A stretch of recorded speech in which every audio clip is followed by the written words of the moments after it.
Jadi sekitar tahun 2003 itu 2004, kalau tidak salah ada ide mendirikan apa namanya ya, forum ya, kalau tidak salah Irsabab, kalau tidak salah Irsabab ya. Ikatan Santri dan Mahasiswa Bata-Bata Banyuanyar. Waktu itu Bata-Bata dan Banyuanyar untuk di Yogyakarta sering ketemu. Jadi Banyuanyar itu juga sering main ke basecampnya teman-teman santri Bata-Bata gitu. Jadi sering kita diskusi sama teman-teman santri Banyuanyar gitu.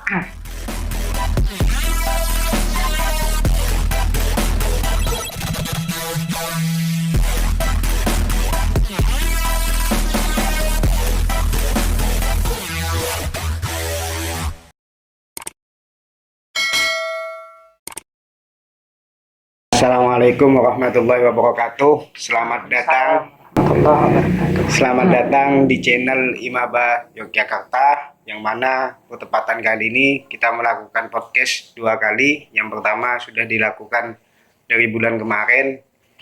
Nah, mengutip perkataan Insinyur Soekarno, bangsa yang besar adalah bangsa yang menghargai jasa pahlawannya. Begitu pula di organisasi. Organisatoris sejati adalah organisatoris yang menghargai pendahulu-pendahulunya, menghargai jasa-jasa orang yang telah mendirikan organisasi tersebut. Begitulah pula dengan Imaba. Nah, di podcast kali ini kita akan membahas di internalisasi di Imaba, yakni terkait historis Imaba Yogyakarta, baik Imaba secara umumnya. Dan kali ini bertepatan hadir yakni selaku penasehat Imaba Yogyakarta, yakni Tretan Kak Syafruddin. Selamat datang Kak. Terima kasih telah berkenan hadir dalam podcast kali ini untuk menyampaikan. Nah, mungkin langsung saja kita akan menanyakan terkait historis Imaba itu sendiri. Nah, pertanyaan pertama, apa embrio lahirnya Imaba Yogyakarta itu? Apakah pada tahun, kalau kita lihat di sejarah itu kan tahun 2009 itu mendeklarasikan diri. Akan tapi saya mendengar cerita bahwasannya sebelum 2009 itu Imaba itu sudah terbentuk, akan tapi belum secara normal. Apakah benar seperti itu, Kak? Baik, terima kasih. Assalamualaikum warahmatullahi wabarakatuh. Waalaikumsalam. Jadi saya sedikit flashback ke belakang ya, bahwa saya datang ke Jogja itu tahun 99. Di Jogja itu sebelum saya sudah ada satu orang santri Bata-Bata namanya Abdul Hamid. Dia kuliah di jurusan pendidikan bahasa Arab Fakultas Tarbiyah UIN Sunan Kalijaga Yogyakarta. Saya kemudian menjadi orang kedua. Saya masuk tahun 99. Setelah itu ada beberapa santri Bata-Bata yang juga kuliah di Jogja. Ada namanya Abdul Hanan, ada namanya Azhari, ada beberapa santri yang mungkin hanya aliyahnya di Bata-Bata atau hanya MTS-nya di Bata-Bata, juga bertambah memperkuat jumlah santri yang kuliah di Bata-Bata. Sejak tahun 2000-an, sebetulnya 2001 atau 2002, itu sudah mulai teman-teman alumni Bata-Bata yang kuliah di Yogyakarta mulai terkonsolidasi, sering berkumpul, apalagi memang beberapa orang itu tinggal di satu tempat yang sama, di daerah Pengok, Blok C ya, dari UIN kira-kira ke barat itu sekitar 1 kilo. Nah, itu kita sering mengadakan pertemuan, sering diskusi, sering tahlilan gitu. Sampai akhirnya kita tercetus ide untuk membuat semacam organisasi alumni Bata-Bata yang kuliah di Yogyakarta. Jadi sekitar tahun 2003 gitu, 2004, kalau tidak salah ada ide mendirikan apa namanya ya, forum ya, kalau tidak salah Irsabab, kalau tidak salah Irsabab ya.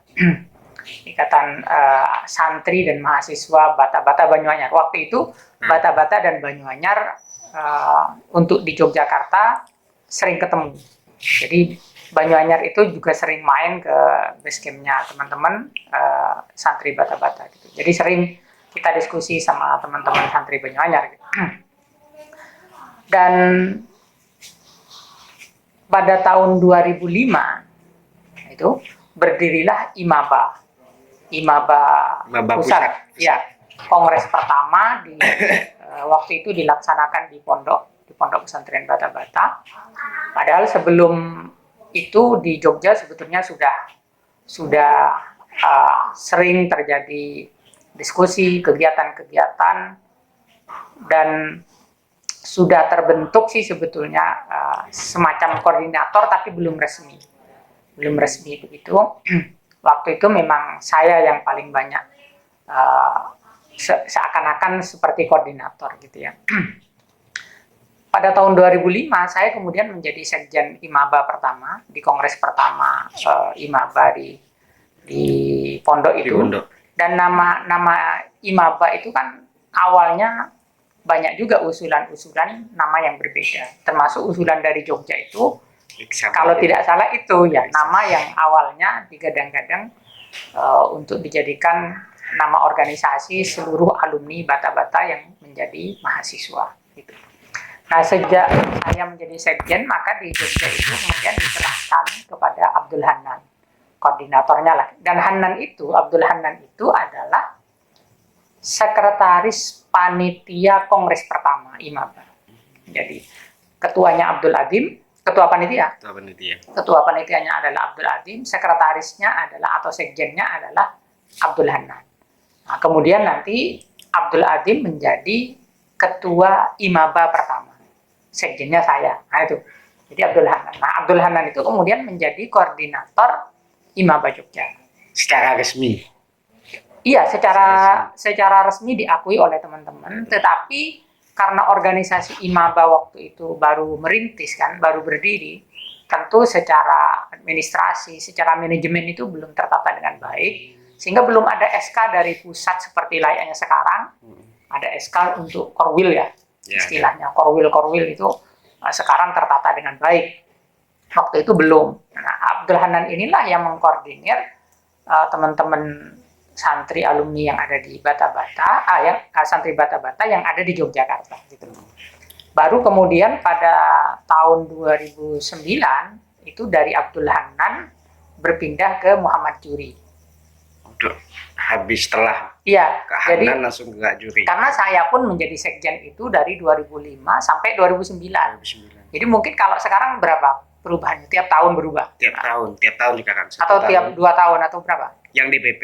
Ya. Yang DPP itu 2 tahun sekali. Korwil 1 tahun sekali. 1 tahun sekali.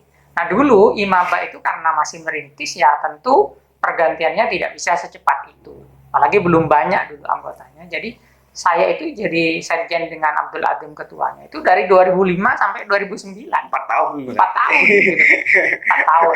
Nah, di 2009 itu organisasi itu sudah agak baik. Sudah semakin baik, semakin tertata, sehingga Muhammad Juri waktu itu menjadi Korwil IMABA Yogyakarta itu sudah resmi mendapatkan SK dari pusat. Nah, sejarah itu ditulis mulai dari situ. Itu oleh teman-teman dari pengakuan terhadap Muhammad Juri. Nah, padahal sebelum Muhammad Juri itu ada Abdul Hanan namanya, dan Abdul Hanan itu adalah sekretaris panitia Kongres IMABA pertama di pondok ya waktu itu. Nah, baru setelah itu ya sudah tertata dengan baik sampai hari ini kan tercatat ya sejak Juri. Jadi itu kira-kira ceritanya ya, sejarahnya. Nah, terkait kegiatan-kegiatan yang dilakukan oleh Tantretan dulu apa kira? Sebelum yang resmi. Yang dilakukan setelah pembentukan ajakan untuk membuat suatu ikatan. Ya. Jadi waktu itu kita mengadakan rutinan tahlil ya untuk mendoakan terutama keluarga dalam. Keluarga dari pondok pesantren Bata-Bata dan juga Banyuanyar. Karena bagaimanapun Bata-Bata itu tidak bisa dilepaskan dari Banyuanyar. Asal Bata-Bata itu dari Banyuanyar. Nah itu kita rutinkan, ngaji Yasin juga gitu kan. Di luar itu ada diskusi-diskusi gitu, diskusi termasuk kita sudah berpikir bagaimana kita memberikan kontribusi secara real ke pondok. Itu sudah pernah terpikirkan. Kemudian kita juga mengadakan kerjasama dengan lembaga-lembaga intra maupun ekstra yang ada di kampus. Seingat saya pernah kita mengadakan bedah buku kerjasama dengan Badan Eksekutif Mahasiswa Jurusan Perbankan Hukum, yang waktu itu ketua BMJ-nya itu adalah Zubaid. Zubaid itu? Nah, Zubaid itu adalah santri Bata-Bata. Itu dulu. Meskipun dia juga pernah nyantri di Nurul Jadid kalau tidak salah ya, dan sekarang menjadi staf ahli di DPR kalau tidak salah, Zubaid itu. Itu beberapa kegiatan yang pernah kita lakukan. Kegiatan itu intens di warung kopi seperti yang sekarang ini teman-teman, atau di tidak, di mana? Tidak. Dulu kegiatan itu lebih banyak di base camp ya, di base campnya santri Bata-Bata maupun di base campnya santri Banyuanyar. Kecuali kalau kerjasama dengan lembaga intra itu bisa menggunakan fasilitas kampus. Kalau tidak, biasanya dulu seingat saya itu di halaman gedung pasca sarjana. Jadi dulu halaman gedung pasca sarjana itu biasa dipakai untuk diskusi-diskusi. Nah, pernah juga kita melakukan diskusi di situ yang juga dihadiri tidak hanya oleh santri Bata-Bata dan Banyuanyar, tetapi juga oleh komponen yang lain. Nah, misalnya santri dari pondok yang lain itu juga ikut gabung. Ya, seperti itu. Ya, berarti secara kegiatan ataupun secara peran Imaba Jogja ke DPP yang tadi sudah dijelaskan, jelas ya peran Imaba Jogja untuk keberlangsungan di Dewan Pusat itu. Nah, yang menjadi harapan untuk Kak Syaifuddin untuk Imaba Jogja ataupun Imaba secara umumnya apa ke depannya, Kak? Ya, jadi begini ya, kalau kita melihat organisasi-organisasi pesantren di sayap mahasiswanya, gitu, kontribusinya terhadap pesantren itu tentu berbeda dengan, misalnya kalau di Bata-Bata, porsinya Imaba itu berbeda dengan porsinya Ikaba. Jadi kalau Imaba disuruh bangun infrastruktur, mungkin akan ada kendala. Nah, wilayah itu mungkin akan lebih diserahkan kepada Ikaba. Gitu.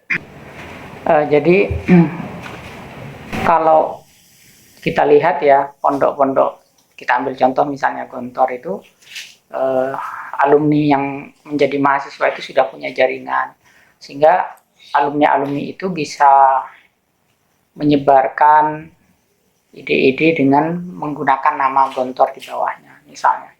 Kemudian bisa mensosialisasikan nama pondok mereka sehingga tidak hanya terkenal di Indonesia, bahkan terkenal di mancanegara, di luar negeri. Nah, saya kira hal-hal seperti itu bisa dilakukan oleh Imaba kan. Apalagi sekarang dengan adanya pandemi itu kita dipaksa untuk bermain di wilayah digital. Maka sebetulnya ini harga yang murah sebetulnya untuk kita bisa mensosialisasikan nama pondok itu dengan menggunakan platform digital. Ya, bermain di YouTube, bermain di Facebook, di platform-platform digital yang lain untuk membesarkan nama pondok. Gitu. Di samping tentu diseminasi pengetahuan berbasis pondok kepada masyarakat luas. Jangan sampai ilmu pengetahuan itu hanya dikooptasi oleh orang-orang yang tidak pernah belajar di pesantren. Gitu. Perspektifnya akan berbeda. Nah, kontribusi ini akan sangat real dan bisa mungkin dilakukan oleh Imaba ke depannya. Membangun link, diseminasi pengetahuan yang berbasis pesantren kepada masyarakat umum, kemudian membantu menyiapkan sumber daya di pondok, karena ke depan itu pengelolaan pondok pesantren dan madrasah harus didukung oleh SDM yang tentu qualified. Qualified itu tidak hanya dari aspek kualitas keilmuan, tetapi juga dari aspek jenjang akademiknya. Kalau dulu syarat menjadi kepala sekolah hanya cukup S1 misalnya, kedepannya bisa aturan itu mengharuskan S2, kedepannya lagi bisa S3. Nah ini tentu IMABA bisa berkontribusi di situ. Alhamdulillah IMABA sekarang sudah beberapa punya doktor, sudah banyak memiliki magister gitu. Yang lulusan S1 sudah sangat banyak gitu. Nah ini menjadi kekuatan sehingga bata-bata tidak hanya kuat di aspek kitab kuningnya atau salafnya, tetapi juga di aspek pendidikan formalnya kita juga semakin tinggi. Jadi cita-cita almarhum Lora Thohir ingin memiliki 20 doktor dan 300 magister itu dalam waktu dekat mungkin bisa terpenuhi. Kalau kita terus mendorong IMABA itu membantu penyiapan sumber daya manusia di pondok. Terima kasih kepada Kak Syaifuddin. Semoga apa yang diharapkan oleh beliau, Kak Syaifuddin, dan apa yang diharapkan oleh almarhum Lora Thohir dan Kak Faisal nantinya semoga dapat terrealisasikan. Amin.